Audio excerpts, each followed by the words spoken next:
नमस्कार. राष्ट्रचेतना विकास मंचामध्ये आपले सर्वांचे हार्दिक स्वागत. मी रवींद्र बाणे.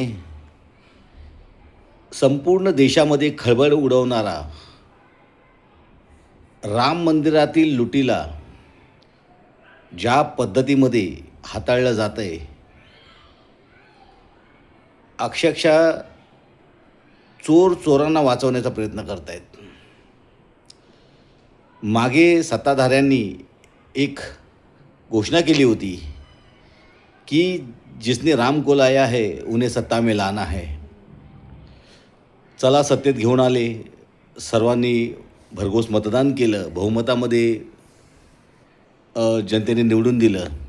आता जनता त्या सत्ताधाऱ्यांना विचारते की तुमच्या आव्हानाप्रमाणे तुम्ही रामाला आणलं, आम्ही तुम्हाला सत्ता दिली, आता ज्यांनी रामाला लुटलं त्याला काय सत्तेतून पळवून लावायचं? जनता प्रश्न विचारते.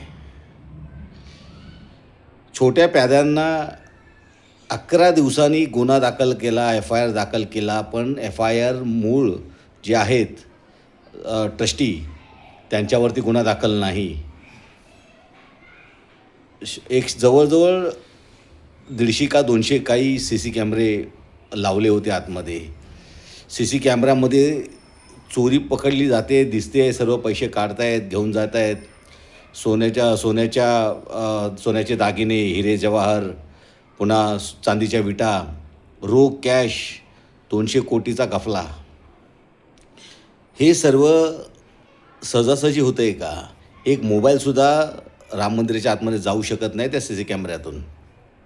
तिथे पारदर्शकता दाखवली जाते आणि इतकं प्रोटेक्शन असून, इतकी सुरक्षा तैनात असूनसुद्धा जर मंदिर प्रशासनाच्या ताब्यातून सोनं, चांदी, हिरे जवाहरात, कॅश 200 कोटीचा घपला जर केला जातो, तर ही खरं तर सरकारची जबाबदारी आहे की त्या मुख्यमंत्र्यांनी तिथल्या राजीनामा दिला पाहिजे. तेथील गृहमंत्र्यांवरती सुद्धा प्रश्नचिन्ह निर्माण होतो आहे की तुम्ही एका मंदिराचं रक्षण करू शकत नाही, तुम्ही देशाचं, राज्याचं रक्षण काय करणार? जनता प्रश्न करते आहे. इतक्या मोठ्या प्रमाणामध्ये लूट होत असताना ट्रस्टी आज गायब आहेत आणि ट्रस्टीवरती केवळ सत्ताधारीमधील निवडक लोकांमधील ती समिती आणि त्या समितीमध्ये बसलेले मोठमोठे माशे हे सत्ताधारी पक्षाशी निगडीत असल्यामुळे, संघ परिवाराशी निगडीत असल्यामुळे त्याच्यावरती कोणी कारवाई धजत नाही.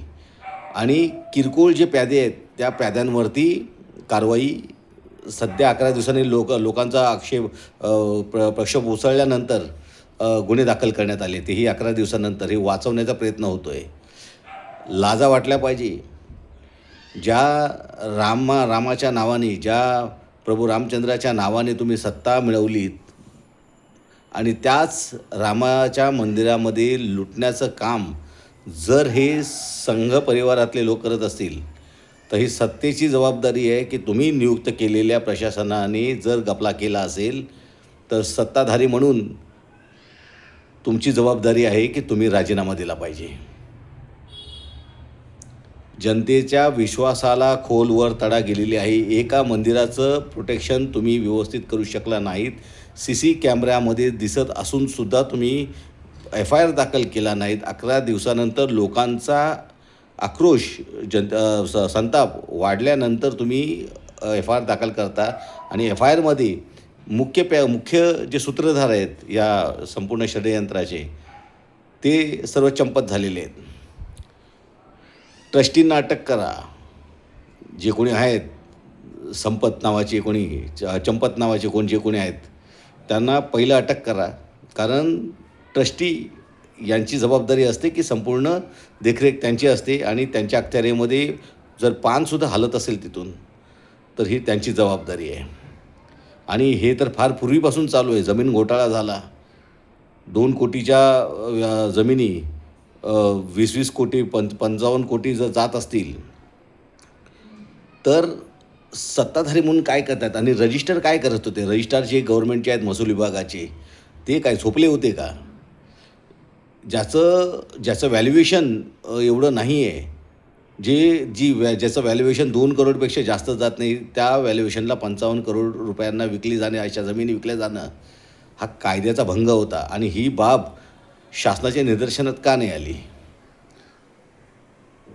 UPचं सरकार जे आहे, या UPच्या सरकारच्या देखरेखीखाली हे मंदिर प्रशासन होतं आणि संघ परिवारातले आणि भाजपच्या निकटवर्तीयांपैकी हे सर्व जे काही समिती आहे, त्या समितीवरती शासनाने त्यांना नियुक्त केलं होतं.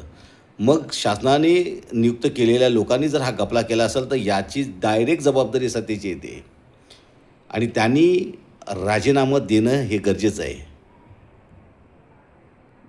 जनतेने आवाज उचलावा, जनतेने सत्तेला प्रश्न विचारावे आणि या सरकारला सळो की पळो करून सोडावं.